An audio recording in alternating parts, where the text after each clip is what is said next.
araw, ipinagbabawal na ang mga POGO o Philippine Offshore Gaming Operators.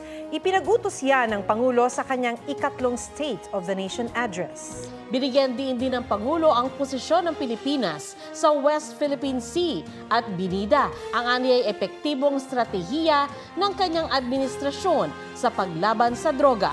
May report si Ivan Mayrina. Scamming, human trafficking at torture. Ilan lang yan sa mga illegal na aktibidad na iniugnay sa mga POGO na tinukoy ni Pangulong Bongbong Marcos sa kanyang SONA. Kailangan nang itigil ang panggulo nito sa ating lipunan at paglalapastangan sa ating bansa.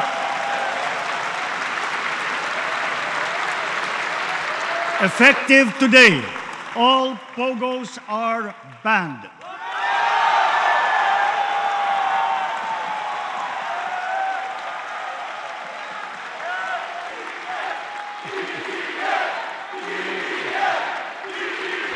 Utos ng Pangulo sa PAGCOR, ipasara mga POGO bago matapos ang taon. Inatasan din niya ang DOLE at ang economic manager sa maghanap at lumikha ng trabaho para sa mga Pilipinong maapektuhan ng POGO ban. Ilang buwan ang inaabangan ang posisyon ng Pangulo tungkol sa POGO sa gitna ng mga isyong nauugnay rito. Pinamano kami.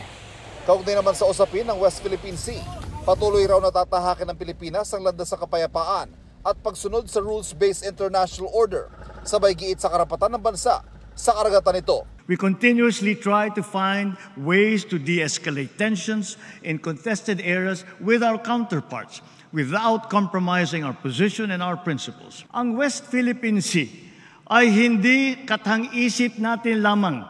Ito ay atin. At ito ay mananatiling atin hanggat nag-aalab ang diwa ng ating minamahal na bansang Pilipinas. Special mention ang mga humaharap sa hamon ng sigalot sa rehiyon. Sa buong sandatang lakas, sa Coast Guard, sa ating mga mangingisda sa West Philippine Sea. Tagapin po ninyo ang taus-pusong pasasalamat ng buong bansa dahil sa inyong ginagawang pagmamatyag at sakripisyo. Pagmamalaki rin ng Pangulo, epektibo ang kampanya kontra droga ng kanyang administrasyon na tinawag niyang bloodless. Our bloodless war on dangerous drugs adheres and will continue to adhere to the established 8 E's of an effective anti-illegal drug strategy. Extermination was never one of them. May tulong din ng gobyerno sa mga public school teacher. Tapos na raw ang utang taging dahil magkakaroon na ng allowance sa mga guro sa ilalim ng Teaching Allowance Act simula sa susunod na taon. Pangako rin ng Pangulo, wala ng teacher na magre-retire na Teacher 1 lang dahil may inilatag ng expanded career system para sa kanila. Sa kabila nito, binigyan siya ng bagsak na grado ng ACT Teachers Party List. Bigo raw ang Pangulo na talakayan ang pinaka-importanting issue, ang 50,000 pesos sa entry-level salary para sa mga guro.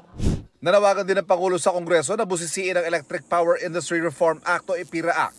Hirap na raw kasi ang taong bayan at maging mga negosyante sa mataas sa presyo ng kuryente.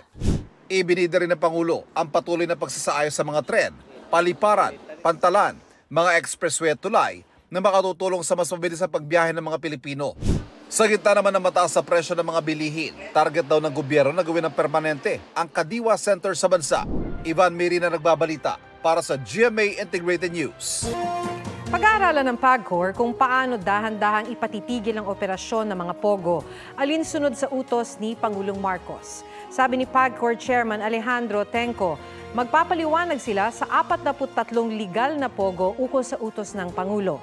Mungkahin ni Tenco sa mga kababayan nating mawawalan ng trabaho dahil sa POGO ban, makipag-ugnayan sa DOLE para makakuha ng skills o job training program. Tinatayang nasa 42,000 Pilipino ang direktang empleyado ng legal na POGO. Hindi pa kasama riyan ang mga indirect at ancillary services. Sabi naman ni Labor Secretary Bienvenido Laguesma, gagawa sila ng paraan para mabigyan ng trabaho ang mga Pilipinong POGO workers. Ikinatuwa rin ng Presidential Anti-Organized Crime Commission at ng ilang mambabatas ang POGO ban. May mga punto naman daw sa SONA ng Pangulo na sinang-ayunan ng minority bloc sa Kamara. Pero kulang raw ito dahil hindi nabanggit kung paano ipatutupad ang mga polisiya at iba pang mahahalagang usapin. Kaya magkakaroon pa rin daw sila ng kontra-SONA. Alam mo, magpapaliwanagan kami ng mga legal na may lisensya na yun. 43 yun sa pangasalukuyan. At least ngayon alam na po namin kung ano po talaga yung kanyang saloobin tungkol po dito sa mga pogo na to. Na alam naman natin na talagang wala naman pong binigay na maganda, kundi ho kadalasan nakikita natin puro kasamaan po. Nakaramdam talaga ako malaking tagumpay ito sa mga babae at bata na nagsumbong, sa mga whistleblower na nagsumbong. Ito'y importanteng tagumpay para sa mamamayan. Tama yung desisyon na iban itong pogo na to. Bagamat binan yung pogo, kailangan pa rin i-address itong trabaho para sa ating mga kababayan, no?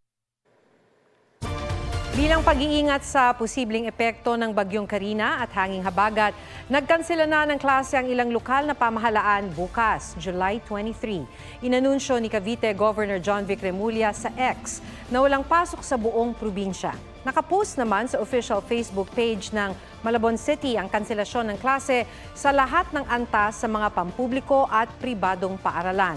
Wala ring pasok sa lalawigan ng Bataan at sa buong Pampanga. Binatikos sa ilang opisyal ng gobyerno ang nag-viral na video ng isang lalaking may inilagay na tila pulbos sa kanyang ilong. Inilabas yan sa pagtitipon ng grupong Hakbang ng Maisog sa Amerika bago ang ikatlong sona ni Pangulong Bongbong Marcos.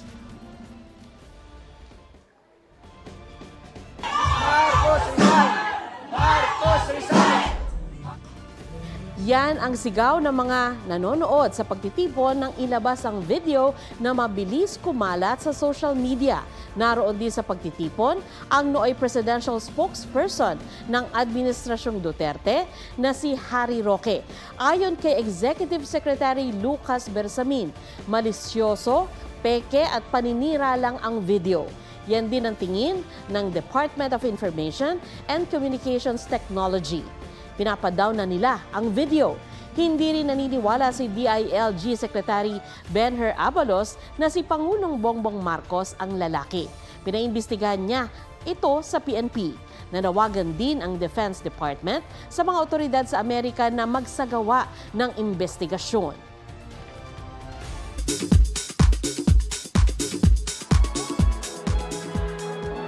Herlene Budol nasubsub sa stage sa GMA Gala 2024. Agad naman siyang sinaklolohan ni Barbie Fortesa at ilan pang malapit sa stage.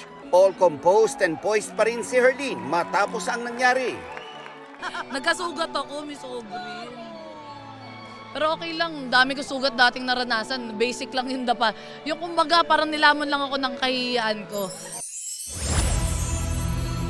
Ang eksenang ito ni David Licauco sa inaabangang serye na Pulang Araw, naging hamon sa kanya.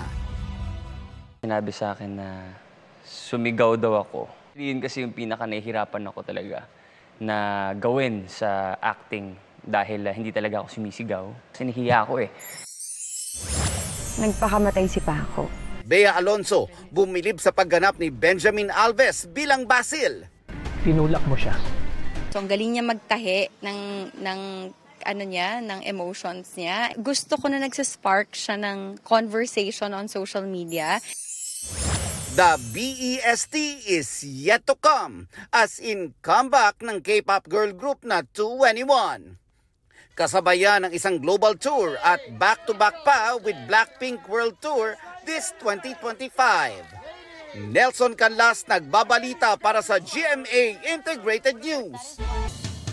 Ilang dumalo sa sona ng Pangulo ang nagbigay kulay sa okasyon. Dahil yan sa kakaibang kasuotan na agaw pansin. Panoorin sa report ni Aubrey Carampel. Maliban sa mabulaklak at makahulugang salita ng Pangulo sa sona, blooming at meaningful din ang kasuotan sa red carpet. Ang Pangulo, artisan barong ang suot na gawa sa Lucban, Quezon, Taal, Batangas at Aklan. Not a traditional Filipiniana ang suot ni Senator Amy Marcos na Moro Armor ang inspirasyon.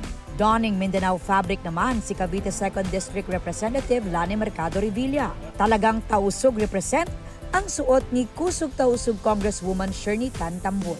Maria Clara inspired naman ang outfit ni Senator Loren Legarda na hinabi mula sa pinya fabric.